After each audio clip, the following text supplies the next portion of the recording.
the importance of omegas is so important. And let me just kind of crack this in a nutshell real quick and tie a little bow around it because we are running out of time. But we are so overloaded on omega-6s, and we are so sickly, pathetically deficient on omega-3s. And if we fix that one thing, that is really moving the needle in the right direction. Do you agree? No. Okay, tell me more. Okay. Did I say it backwards? Well, no, it's just the problem is really very complex, and there isn't a single fix. The omega-3s are an important part. It's an important step for you to take on your road to better health. But here's the thing. Eating oily fish like herring, mackerel, salmon, things like that, that's clearly linked to better health.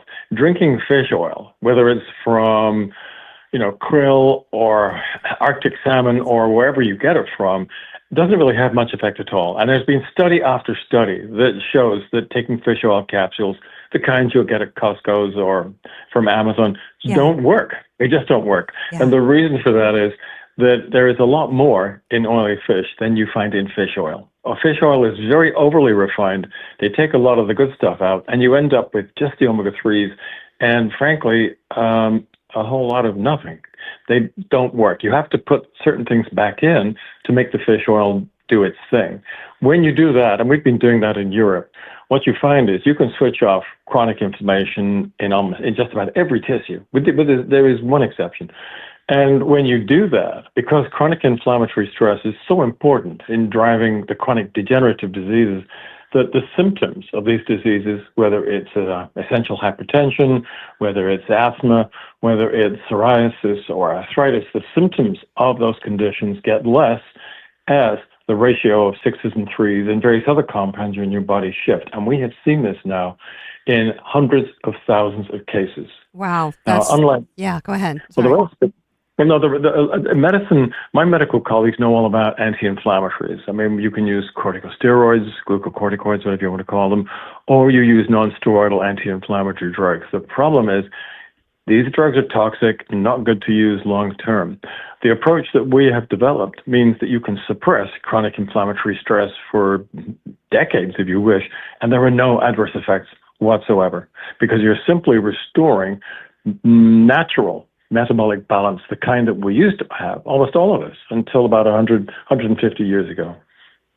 There's something I want to mention, and I have learned too recently that a lot of these fish oils that you can buy, like I know the 3s are more important than 6s, but the one thing that I didn't mention in my very quick blurb that I said is that a lot of these oils that you buy on Amazon, Target, the big box retailers, the stability, and they oxidize within 4 hours, and it doesn't do your body any good. But there's a certain carrier, if you would talk about that, a certain carrier that extends the stability of the integrity of the omega-3 fish oil, which I believe is that olive oil? Well, it's a compound that you find in olive oil called oleocanthal. Omega-3s are very fragile molecules. So they're produced in the oceans by the algae, the seaweeds, that are at the bottom of the marine food chains. And then they'll pass through 4 or 5, maybe 6 trophic levels. They'll go through the gut, the tissue of the krill, then the pelagic fish, then the large fish, and finally the apex predator, which could be a killer whale or it could be your mom sitting down to eat a pickled herring. But you never find the omega-3s on their own. As they go through this long passage, they're always accompanied by the chaperone molecules that kept the omega-3s sweet while they were in the seaweed and migrate with them through the food chains, keeping them stable and keeping them safe from oxidation all the way through until the final consumer. So all we did, we identified what that chaperone compound was in the seaweed and then in the fish, and we simply put it back into the fish oil. It was a no-brainer. That's amazing. And aren't you also an executive and a leader of a couple of companies that make products that have done this? I advise a lot of different companies. My position is rather anomalous. Okay. It's very flattering. So I advise companies in the B2B sector, in the retail sector, in the food industry. But this particular fish oil is distributed through a multinational company called Zinzino. Zinzino. And they produce a product, and it's up in Scandinavia somewhere. It's not around the United States, right? No, you're right. It's the oil comes from Iceland. Okay. It's reconstituted in Norway, and it's done extremely carefully. I would not be associated with them if I was not completely satisfied. Oh, I'm sure. I'm sure your standards are very high. Do they derive their oil, Zinzino, from the mackerel, herring, sardine, those fish? I think anchovies is the fourth one. Well, yes, from small pelagic fish. You don't want to take fish from high up in the food chain because of bioaccumulation. Toxins accumulate as you go higher up the food chain. So you want small fish, and you want to fish them from waters that are relatively unpolluted in the first place. So most of that fishing takes place way down off the east coast of South America, where there's relatively less industry down there. And then there has to be a whole process of validation, and if necessary, cleaning, which is then done in Iceland. Okay. This has been fascinating. We've just got a couple of minutes. We've got to wrap up, Dr. Clayton, but I am so appreciative of you hopping on and being able to give us all this information. And you're right. I couldn't tell you how excited I was when we were talking on the phone the other day. And it's like, and it's sometimes so exasperating and frustrating for those of us that have the same passion and the aspiration to get people eating healthy again, to get people out running in the woods with their dogs and, maybe getting the sun on their face. And it's so frustrating because you feel like you're just swimming upstream without a paddle. 24/7. And every time you leave the house, society in general, the billboards, the culture, everything you touch, everything you see is going against that, going totally against that direction. And it's exasperating, but meeting people like you gives you the motivation to continue forward. And what I can say to our friends out there is, check into the Zinzino. Is that Zinzino? Zinzino? Yep. Okay. That's correct. Definitely check into that. And that's, that's a step in the right direction, but you still have to get off the couch, and you still have to run, and you still have to exercise, and you still have to get off your phone and stop staring at somebody else's reality, which I say every Sunday night on my talk show, because it's such an evil thing and making us all very sick and full of anxiety and depressed and lonely and isolated and everything else. But Dr. Clayton, I would love to have you back on, and so that you can tell everybody about what you're doing. I appreciate it so much. Thank you. And you have a wonderful, wonderful week. Thank you, and the same to you. It's been a pleasure talking to you. Thank you. Take care. Bye-bye. Straight Lines with Elizabeth. Now, wasn't that incredible? I'm going to tell you his resume. Oh my gosh. Dr. Clayton is known for turning complex science into clear, practical solutions that improve brain health.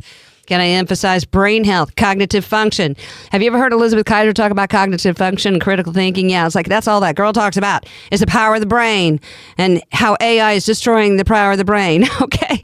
And also metabolic function and long-term wellness. So again, he is well deserving of a dissertation on his credentials. So make sure that you send this podcast and this Apple and the Spotify and wherever you get your podcast, YouTube, News Talk STL, wherever you get that podcast, share it with other people, because I want his word to permeate every household. When you're grabbing your coffee in the morning, when you're in the bathroom, play it on your phone while you're getting ready for work and you're putting your makeup on, while you're making your bed and fixing breakfast for the kids and feeding the dogs and filling up their water bowl and you're getting dinner out of trying to figure out what you're going to eat that evening. I tell you, wherever you're driving to, wherever you're going, in the office, wherever you're doing, make sure that you listen to this again and share it with your friends and family.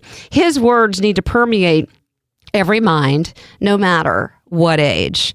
So I'm going to tell you a little bit more about him before we sign off for the evening. He's got a PhD in neuropharmacology and has served as the chair at the Royal Society of Medicine. Let me repeat that, the Royal Society of Medicine in London. He's a prolific author and educator and has authored multiple books that have shaped conversations on a global stage. And perfect timing for what just happened in D.C. with the Maha Summit. Yeah, definitely. They speak the same language. They definitely speak the same language. So his research, and I tell you what, that interview that you just heard with Dr. Clayton is just de minimis compared to what that man knows and his knowledge. I mean, I could sit and talk to him for 10 hours, 12 hours, 24 hours. I'm just like drinking from a fire hose when I talk to that man. I feel like a fish in water because I understand what he's saying because he's such an incredible teacher. He's such an incredible teacher. He focuses on the cellular resilience and the membrane repair, which I cannot emphasize enough about membrane health, which is the gateway to the health of our cells. Think about mitochondria, the little powerhouse inside the cell, and how our metabolic health affects our mental health, and how proper nutrition can rapidly improve brain function and our cognitive capacity and our immunity and our emotional well-being. That's right. So he speaks all over the place and he's moving needles and he's not afraid to challenge the status quo. In fact, he loves to challenge the status quo because he's right. And there's not too many people that like to challenge the status quo. And who likes the status quo anyway? Has the status quo actually helped us in the last 40 years in the health of our American citizens? Can you answer that? Absolutely not. Status quo has not worked.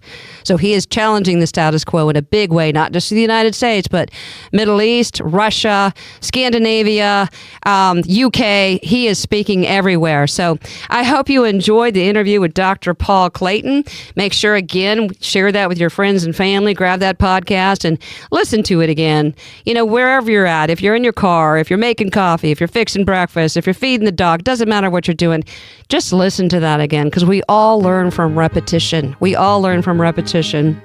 And make sure that you understand what he's saying and then actually pull the trigger and do something about it and execute on what you just learned so that you can make your brain healthier in your entire body. So you have a good week. Stay off your phone. Stop looking at somebody else's reality. Take care. Be safe. Straight lines with